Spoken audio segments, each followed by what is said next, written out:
Welcome to my channel the divine connection with Shiva and Krishna. Om Shri గణేశాయ నమః. ఓం శ్రీ గురుభ్యో నమః. కైలాసపతి అయిన పరమశివునికి మిత్రుడు అనిపించుకున్న కుబేరుడు నవనిధులకు అధిపతి, ఉత్తర దిక్పాలకుడు, లోకపాలకుడు, ధనాధిపతి, యక్షరాజు. కైలాసానికి సమీపంలోని అల్కాపురిని రాజధానిగా చేసుకుని యక్షరాక్షసులకు అధిపతి అయిన కుబేరుడు విశ్రవసుని కుమారుడు. ఇతని భార్య పేరు చర్వి. అసలు ఈ కుబేరుడు స్వయంగా శివునికే మిత్రుడయ్యేంత పుణ్యం ఏమి చేసుకున్నాడు? అది తెలియాలి అంటే మనం కుబేరుని యొక్క 3 జన్మల వృత్తాంతాన్ని తెలుసుకోవాల్సి ఉంటుంది. ఈ విశేషాలను స్వయంగా బ్రహ్మదేవుడు నారదునికి తెలియజేశారు. ఆ దివ్య గాథ ఏంటో ఇప్పుడు మనం తెలుసుకుందాం. పద్మకల్పం చివరిలో జరిగిన కథ ఇది. పూర్వము కాంపిల్య నగరంలో యజ్ఞదత్తుడు, సోమిదమ్మ అనే బ్రాహ్మణ దంపతులు ఉండేవారు. అతను మహాపండితుడు, సోమయాజి. రాజ ఆస్థానంలో రాజగురువుగా నియమించబడి మంచి కీర్తిని సంపాదించుకున్నాడు. వారికి చాలా కాలానికి ఒక కొడుకు పుట్టాడు. లేక పుట్టిన పిల్లవాడికి గుణనిధి అని పేరు పెట్టుకుని అల్లారు ముద్దుగా పెంచుకోసాగారు. 8 సంవత్సరాల వయసులో ఉపనయన సంస్కారాలు జరిపించి విద్యాభ్యాసానికి పంపించారు. రాజకార్యాల్లో నిమగ్నమై కొడుకును పట్టించుకునేవాడు కాదు యజ్ఞదత్తుడు. దానితో గుణనిధికి దుష్ట సాంగత్యం ఏర్పడి చెడు వ్యసనాలకు బానిస అయ్యాడు. తల్లికి మాయమాటలు చెప్పి ఆమె నుండి ధనం తీసుకుని ఆ ధనముతో జూడం ఆడేవాడు. శాస్త్రవిహితమైన స్నాన సంధ్యాది కర్మలను విడిచిపెట్టి గీతావాద్య గోష్ఠులతో కాలం గడుపుతూ వేశ్యాలోలుడు అయ్యాడు. తండ్రి పట్టించుకోకపోవటం, తల్లి గారాభం వలన గుణనిధి పూర్తిగా చెడిపోయాడు. ఈ విషయాలు ఏమీ తెలియని యజ్ఞదత్తుడు కుమారుడికి 16 సంవత్సరాలు రాగానే మంచి కన్యను ఇచ్చి వివాహం జరిపించాడు. వివాహానంతరం కూడా గుణనిధిలో ఎటువంటి మార్పు రాలేదు. ఒకరోజు తల్లి ఏకాంతంలో తన కొడుకును పిలిచి, నాయనా గుణనిధి, ఒక బ్రాహ్మణునకు సద్విద్య, సాధు సంగమం కన్నా మించిన ధనం లేదు. విప్రునకు గొప్ప ఆస్తి విద్యనే. మీ తండ్రి ధనం చేత కాకుండా సదాచారం చేత పూజ్యనీయుడయ్యాడు. మన వంశంలో అందరూ మంచ శ్రోత్రియులు, దీక్షితులు, సోమయాజులు. నీ ప్రవర్తనతో ఈ వంశానికి అప్రతిష్ట తెచ్చిపెట్టకు. ఇప్పటికైనా దుష్ట సాంగత్యాన్ని వదిలిపెట్టి సదాచారాలు పాటించి గుణనిధి అన్న నీ పేరును సార్థకం చేసుకో అని ఎన్నో విధాలుగా కొడుకుని మందలించే ప్రయత్నం చేసింది. కానీ కొడుకులో ఎటువంటి మార్పు రాలేదు. ఇక చేసేది లేక కొడుకుకి ధనం ఇవ్వటం మానేసింది. దానితో గుణనిధి తన ఇంటిలో ఉన్న ధనాన్ని, విలువైన వస్తువులను దొంగిలించి మరీ జూదమాడేవాడు. ఒకానొక సందర్భంలో రాజుగారు తన తండ్రికి బహుమానంగా ఇచ్చిన వజ్రపు ఉంగరాన్ని కూడా జూదంలో ఓడిపోయాడు. యజ్ఞదత్తుడు ఒకరోజు వీధిలో వెళ్తూ రాజుగారు తనకు బహుకరించిన ఆ ఉంగరాన్ని ఒక వ్యక్తి చేతికి ఉండటం గమనించి, ఈ ఉంగరం నీకెక్కడిది అని గడ్డించి అడిగాడు. ఆ వ్యక్తి గుణనిధి వ్యవహారమంతా చెప్పి తను ఆ ఉంగరాన్ని జూదంలో గెలుచుకున్నట్లుగా చెప్పాడు. ఇది విన్న యజ్ఞదత్తునికి నోట మాట రాలేదు. ఆ రోజు వరకు తన కొడుకు ఏం చేస్తున్నాడో కూడా తెలియని స్థితిలో ఉన్నందుకు సిగ్గుపడుతూ కోపంతో ఇంటికి వెళ్ళి భార్యను నిలదీశాడు. తండ్రికి తన గురించి అంతా తెలిసిపోయింది అని తెలుసుకున్న గుణనిధి ఇంటికి వచ్చే సాహసం చెయ్యలేక గౌతమీ నదిని దాటి ఊరి వదిలి పారిపోయాడు. ఆకలి బాధతో ఒక చెట్టు కింద కూర్చుని తనలో తానే మదనపడుతూ సద్వంశంలో పుట్టి కూడా తన వంశానికి కలంకం తెచ్చిపెట్టిన తన ప్రవర్తనకు ఎంతగానో పశ్చాత్తాపపడ్డాడు. ఈ లోపులో సూర్యాస్తమయం అయ్యింది. దూరంగా ఒక శివాలయం కనిపించింది. వడివడిగా నడుచుకుంటూ ఆలయం వద్దకు చేరుకుని అక్కడ ఉన్న ఒక చెట్టు కింద కూలబడ్డాడు. క్షుద్బాధ వేధించసాగింది. తెలియకుండానే కునుకు పట్టింది. ఈ లోపులో భక్తుల కోలాహలంతో ఆలయ ప్రాంగణం ప్రతిధ్వనించింది. ఆ రోజు మహాశివరాత్రి కావడంతో రకరకాల భక్ష్యాలను శివునికి నైవేద్యంగా సమర్పించటానికి తీసుకుని వెళ్తున్నారు భక్తులు.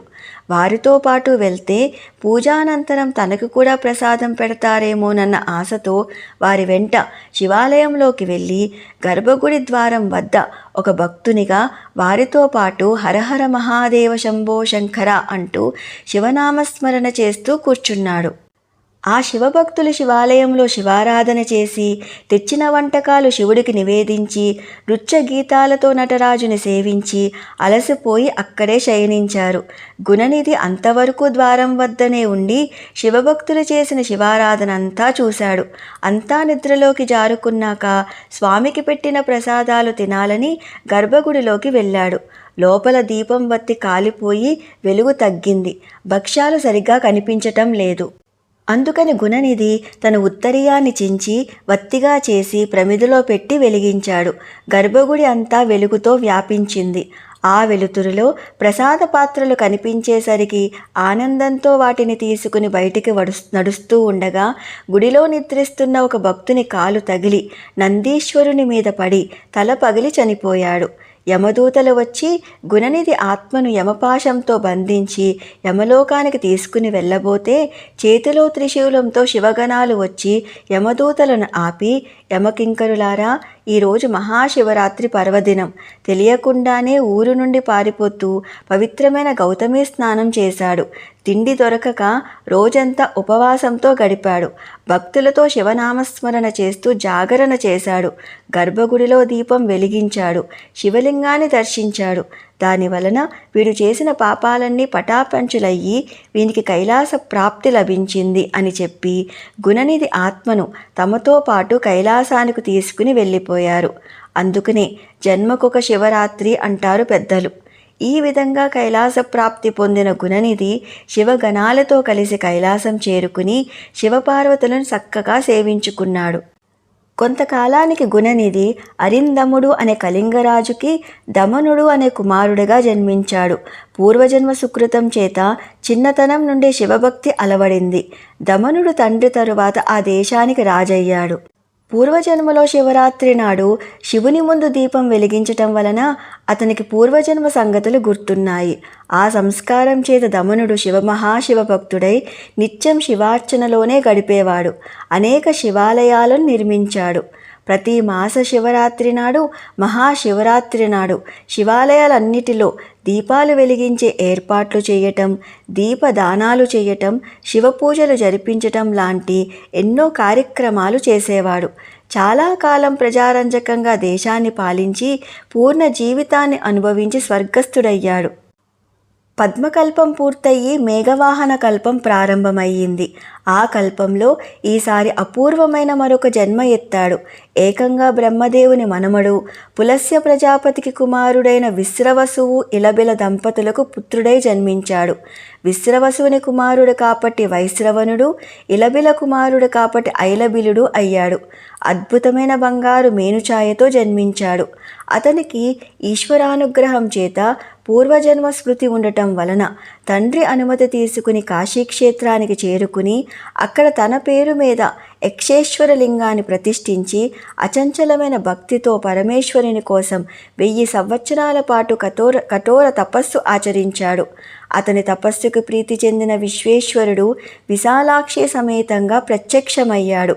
కుబేరుడు కళ్ళు తెరిచి ఎదురుగా 1000 కోటి సూర్యుల కాంతితో ప్రకాశిస్తూ దర్శనమిస్తున్న ఆది దంపతులను చూసి ఆ తేజస్సుకి కళ్ళు తెరవలేక, ఓ దేవదేవా చంద్రశేఖర, మిమ్మల్ని చూడలేకున్నాను, దయతో నాకు మిమ్మల్ని దర్శించగలిగే శక్తిని అనుగ్రహించండి అని ప్రార్థించాడు. అప్పుడు శివానుగ్రహంతో సూర్యకాంతికి వికసించిన పద్మంలా మెల్లగా తన నేత్రాలను తెరిచి చూసేసరికి మహాలావణ్యంతో ప్రకాశిస్తున్న జగదాంబతో కూడిన పరమేశ్వరుడు చిదానంద దరహాసంతో దర్శనమిచ్చాడు. లోకనాథుని చెంత ఉన్న ఉమాదేవుని దర్శించి, ఆహా, ఏమి రూప సౌందర్యము, ఏమి ప్రేమ సౌభాగ్యము, ఏమి దివ్య శోభ! నేను ఎంత తపస్సు చేస్తే మాత్రం ఏమి లాభం? నా స్వామికి ఎల్లప్పుడూ దగ్గరగా ఉండే ఈమె ఇంకెంత గొప్ప తపస్సు చేసిందో కదా అని తలుస్తూ అమ్మ వైపు రెప్ప వేయకుండా చూడసాగాడు. ఇలా పార్వతీదేవిని చూసి ఈర్ష్యపడటం వలన అతని ఎడమ కన్ను పగిలిపోయింది. అది చూసిన పార్వతీదేవి శివునితో, నాదా, ఏమి దుష్ట తాపసుడితడు, మదనాంతకులైన మీ దర్శన భాగ్యం కలిగిన తర్వాత కూడా ఇతనికి కామబీజం నశించలేదు అంటే ఇతని తపస్సు వ్యర్థమే కదా అని అంది. దానికి పరమేశ్వరుడు, దేవి, ఇతడు దుష్టుడు కాదు, మన కుమారుడు. ఇతను నీ సౌందర్యాన్ని కాదు, నీ సౌభాగ్యాన్ని వర్ణిస్తున్నాడు. నాలో అర్ధభాగాన్ని పొందిన నీ తపస్సంపదను మనసులో మననం చేసుకుని మైమరిచిపోతున్నాడు అని కుబేరునితో, వత్స, నీ తపస్సుకి సంతోషించాను. ఈనాటి నుండి నీవు నవనిధులకి అధిపతివవుతావు. గుహ్య యక్ష కిన్నెరలకు ప్రభువుగా ఉంటావు. ఇకపై నీవు నాకు అత్యంత సన్నిహితమైన స్నేహితుడవు. నా కైలాసానికి సమీపంలో ఉన్న అలకాపురియే నీ నివాస స్థానం. లోకపావని అయిన ఈమె నీ తల్లి. ఈమె పాదాలకు నమస్కరించి శరణు వేడుకో అని అన్నారు. అప్పుడు కుబేరుడు తక్షణమే అమ్మ పాదాలపై పడి ప్రార్థించాడు. ప్రసన్న మనస్కురాలైన ఆ తల్లి కుబేరునితో, వత్స, నిరంతరం నీకు మా యందు భక్తి వర్ధిల్లుగాక. ఇకపై నీవు ఎర్రని ఒకే నేత్రం కలవాడి అవుదువుగాక. నా యందు ఈర్ష్యను పొందావు కనుక నీవు ఈ క్షణం నుంచి కుబేర నామంతో ప్రసిద్ధి చెందుతావు అని పలికింది. కుబేర అంటే అవలక్షణాలు ఉన్న శరీరం కలవాడు అని అర్థం. ఓం యక్షరాజాయ విద్మహే అలకాధీశాయ ధీమహి తన్నో కుబేర ప్రచోదయాత్. ఆనాటి నుండి కుబేరుడు ఆది దంపతుల నివాసమైన కైలాసానికి సమీపంలో అలకాపురిని నివాసంగా చేసుకుని పరమేశ్వరుని మిత్రునిగా సుఖంగా జీవించాడు. ఇదే కుబేరుని యొక్క జన్మ చరిత్ర. భక్తవత్సలుడైన పరమేశ్వరుని యొక్క దివ్య చరణాలకు ప్రణమిల్లుతూ సర్వం శివార్పణమస్తు. స్వస్తి.